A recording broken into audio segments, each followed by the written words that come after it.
మనకి ఇండిపెండెన్స్ వచ్చే టైంకి 12% లిటరసీ ఉన్న దేశంలో ఇప్పుడు టెక్నాలజికల్గా నంబర్ 3లో మనం ఉంటున్నాము కొన్ని టెక్నాలజీస్లో. అంటే ఏ విధంగా మనం ఈ ఇయర్స్ అన్నీ ప్రోగ్రెస్ అవుతూ వచ్చాము. ఎన్నో గవర్నమెంట్ పాలసీస్, స్కీమ్స్, మిషన్స్ ఇవన్నీ తీసుకుంటేనే ఇవాళ మనం ఈ పొజిషన్లో ఉన్నాం కదా. మరి నేషనల్ పాలసీస్ అన్న చాప్టర్లో అసలు ఏ విధంగా మన సైన్స్ అండ్ టెక్నాలజీ ఎకోసిస్టమ్ ఉంది, అది మొదటిది. రెండోది, ఏ విధమైన పాలసీస్ని గవర్నమెంట్ తీసుకొని వచ్చింది, దాని ద్వారా ఏ విధంగా మనం సైన్స్, టెక్నాలజీ, ఇన్నోవేషన్ని ప్రమోట్ చేశాము.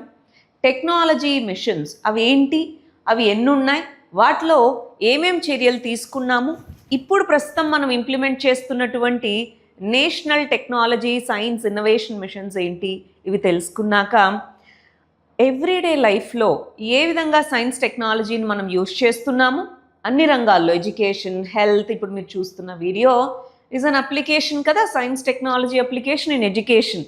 సో అవన్నీ చదువుకుంటాము. మరి ఈ విధంగా మన భారతదేశం డెవలప్ అయింది అంటే దీనికోసం ఎంతోమంది సైంటిస్ట్స్ శ్రమించి ఉంటారు కదా. అది ఈరోజు మాత్రమేనా? కాదు, ఏన్షియంట్ టైమ్స్ నుంచి కూడా ఎంతోమంది సైంటిస్ట్ మనకున్నారు. వాళ్ళందరి గురించి మనము ఈ చాప్టర్లో చదువుకోవాల్సి ఉంటుంది. ఇన్నోవేషన్ అంటే ఏంటి, దానికి సంబంధించిన విషయాలు కూడా చదువుకుంటాం. మరి సైన్స్ టెక్నాలజీలో ఉన్నటువంటి గ్యాప్స్ ఏంటి, వాటిని ఎలా బ్రిడ్జ్ చేయాలి. ఫర్ ఎగ్జాంపుల్ విమెన్ తక్కువ శాతం ఉన్నారు. మరి ఏ విధంగా women in science and technology encourage చేస్తాం, ఈ టాపిక్స్ అన్నీ కూడా ఇందులో మనం చదువుకోవాల్సి ఉంటుంది. Thank you.